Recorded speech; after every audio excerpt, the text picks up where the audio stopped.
स्वागत है आपका हमारे चैनल में। मैं रानी गुप्ता आपके साथ और बड़ी खबर सामने आ रही है। आपको बता दें कि पीएफआई के खिलाफ एनआईए के द्वारा लगातार सर्च ऑपरेशंस किए जा रहे हैं। आज एनआईए ने 14 से भी ज्यादा जगहों पर ये सर्च ऑपरेशन किए हैं और इस दौरान लगातार छापेमारी की जा रही है और पीएफआई से जुड़े 106 लोगों को गिरफ्तार कर लिया गया है। इसी के साथ ही शाहीन बाग में पीएफआई के ऑफिस को भी सील कर दिया गया है और पीएफआई के अध्यक्ष परवेज को गिरफ्तार करके ईडी दफ्तर में पूछताछ की जा रही है। आपको बता दें, जहां एनआईए के द्वारा ये बड़ा सर्च ऑपरेशन किया जा रहा है, तो इसी दौरान आरएसएस चीफ मोहन भागवत ने मुस्लिम बुद्धिजीवियों के साथ मुलाकात की और वो दिल्ली के एक मस्जिद पहुंचे, जहां पर उन्होंने चीफ इलियासी के साथ मुलाकात की और इस मुलाकात को लेकर के बेहद अटकलें लगाई जा रही है और ऐसा कहा जा रहा है कि जो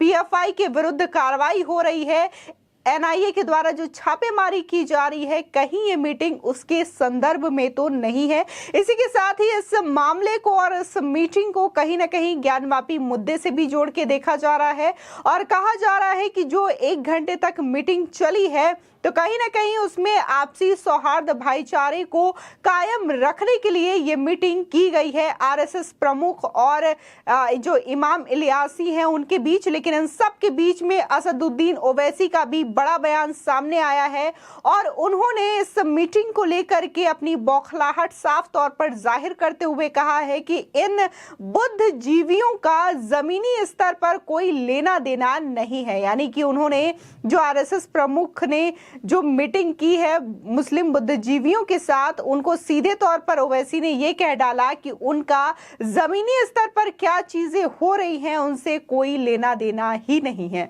आपको बता दें कि देश में टेरर फंडिंग और कैंप चलाने के मामले में पीएफआई यानी पॉपुलर फ्रंट ऑफ इंडिया के खिलाफ आज यानी गुरुवार को बड़ा एक्शन देखने को मिल रहा है। यूपी, महाराष्ट्र, केरल और तमिलनाडु समेत देश के करीब 11 राज्यों में एनआईए और ईडी की टीम ने पीएफआई के स्टेट से लेकर जिला स्तर के नेताओं के घरों पर छापेमारी की है और उसके करीब 106 से अधिक कैडर को गिरफ्तार किया गया है।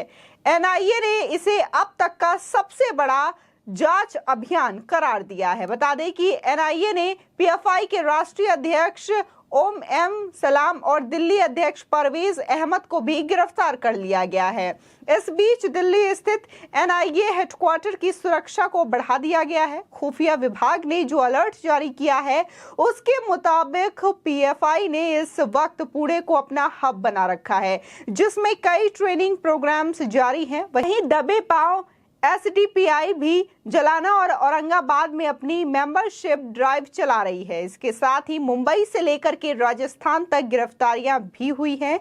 वहीं अकबरुद्दीन ओवैसी के निर्वाचन क्षेत्र चंद्रयान गुट्टा और दिल्ली के शाहीन बाग में पीएफआई कार्यालय को भी सीज कर दिया गया है। बता दें, समाचार एजेंसी पीटीआई के मुताबिक एनआईए की अगुवाई में कई एजेंसियों ने गुरुवार सुबह 11 राज्यों में एक साथ छापे मारे और देश में आतंकवाद के वित्त पोषण में कथित तौर पर शामिल पॉपुलर फ्रंट ऑफ इंडिया यानी कि पीएफआई के 106 कार्यकर्ताओं को गिरफ्तार कर लिया है। बता दें, अधिकारियों ने यह कहा है कि सबसे अधिक गिरफ्तारियां केरल में हुई है, जिसमें 22, वहीं महाराष्ट्र में 20, कर्नाटका में 20, तमिलनाडु में 10, असम में 9, उत्तर प्रदेश में 8, आंध्र प्रदेश में 5, मध्य प्रदेश में 4, पौंडुचेरी में 3, दिल्ली में 3 और राजस्थान में 2 की गिरफ्तारियां की गई है। कई राज्यों में पीएफआई के हेड को भी गिरफ्तार कर लिया गया है। वहीं आपको बता दें कि हालांकि 106 लोगों की गिरफ्तारियों का डिटेल्स अभी सामने नहीं आया है कि उनके क्या नाम है और वो कहां से जुड़े हैं, लेकिन अभी फिलहाल जो चीजें सामने आई है उससे यह पता चलता है कि पीएफआई के जो अध्यक्ष है परवेज, उनको गिरफ्तार कर लिया गया है और उनसे ईडी दफ्तर में पूछताछ जारी है।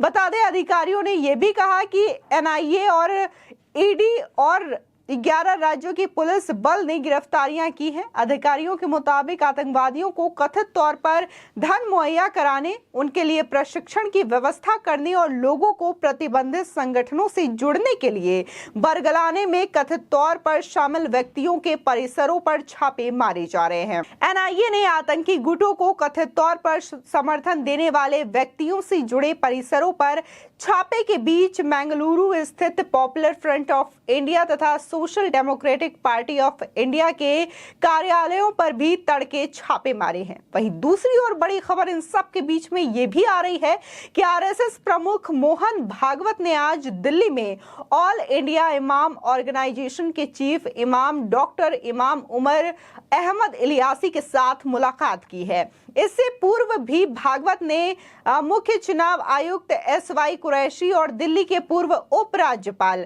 नजीब जंग सहित कई मुस्लिम बुद्धिजीवियों के साथ एक समूह में मुलाकात की थी। बता दें, चीफ इमाम इलियासी से मिलने के लिए संघ प्रमुख भागवत दिल्ली के कस्तूरबा गांधी मार्ग मस्जिद स्थित उनके कार्यालय पहुंचे। आरएसएस ने हाल ही में मुसलमानों से संपर्क बढ़ाया है और भागवत ने समुदाय के नेताओं के साथ भी कई बैठकें की हैं। बता दें, इलियासी से संघ प्रमुख की मुलाकात को लेकर के आरएसएस के आभा प्रचार प्रमुख सुनील आम्बेकर ने यह कहा है कि आरएसएस सर संचालक मोहन भागवत सभी क्षेत्रों के लोगों से मिलते हैं। ये एक सतत सामान्य संवाद प्रक्रिया का हिस्सा है। इसी के साथ ही इलियासी और मोहन भागवत के बीच बंद कमरे में मुलाकात हुई, जो कि 1 घंटे से भी ज्यादा चली है। भागवत के साथ संघ के वरिष्ठ पदाधिकारी कृष्ण गोपाल रामलाल और इंद्रेश कुमार थे। आम्बेकर ने कहा कि मुसलमान नेताओं से संवाद की प्रक्रिया निरंतर जारी रहेगी। बता दें, इसके पहले भागवत ने कुछ मुस्लिम नेताओं से व्यक्तिगत स्तर पर मुलाकात की है। भागवत से मिलने वाले नेताओं में दिल्ली के पूर्व उपराज्यपाल नजीब जंग, पूर्व चुनाव आयुक्त एसवाई कुरैशी, जमीरुद्दीन शाह, सईद शेरवानी और शाहिद सिद्दीकी शामिल थे। बता दें, बीजेपी के पूर्व संगठन महामंत्री रामलाल की पहल पर हुई इस मुलाकात में भी दोनों समुदायों के बीच मतभेद को कम करने के लिए संभावित उपायों का चर्चा की गई है। इसी के साथ ही आपको बता दें कि एनआईए के अधिकारियों के साथ आज अमित शाह ने भी मीटिंग की है और इस वक्त जो सबसे बड़ा सर्च ऑपरेशन और जांच ऑपरेशन करार दिया जा रहा है, इसे एनआईए के द्वारा, जो कि पीएफआई को लेकर के कार्रवाई की जा रही है। 14 राज्यों में ये छापेमारी की गई है और पीएफआई के जो तमाम लोग हैं उनकी गिरफ्तारियां की जा रही है, जो भी संदिग्ध हैं, जो निशाने पर हैं। इसी के साथ ही कहा जा रहा है कि ये लोगों को प्रतिबंधित संगठन से जुड़ने के लिए उन्हें बरगलाया करते थे। इसी के साथ ही आतंकवादियों को प्रशिक्षण देने का कार्य और उनके लिए टेरर फंडिंग करने का काम पीएफआई के द्वारा किया जाता था। इसी के साथ ही जो चीजें इस वक्त देश में हो रही है, कहीं ना कहीं जो आपसी भाईचारा है, सौहार्द है, उसको बिगाड़ने की कोशिश की जा रही है। और इसी सिलसिले में ये जहां एनआईए के द्वारा सर्च ऑपरेशन किया जा रहा है, तो वहीं मोहन भागवत की भी मीटिंग खास मानी जा रही है, क्योंकि कहीं ना कहीं मोहन भागवत की ये मीटिंग मुस्लिम बुद्धिजीवियों के साथ करना, ये कहा जा रहा है कि आपसी सौहार्द और जो भाईचारा देश में है उसे बरकरार रखा जाए, इसके लिए ये मीटिंग की जा रही है। आपको बता दें कि इससे पहले भी मोहन भागवत ने 2019 में भी इसी तरीके से मीटिंग की थी। तब भी देश में जो माहौल था उस पर चर्चा की गई थी और एक बार फिर से जो आज मीटिंग की गई है उसके बारे में भी यही चीजें कही जा रही हैं। फिलहाल आपकी इस खबर पर क्या राय है, हमारे कमेंट सेक्शन में जरूर बताएं। आगे की और भी अपडेट के लिए चैनल को सब्सक्राइब करना ना भूलें।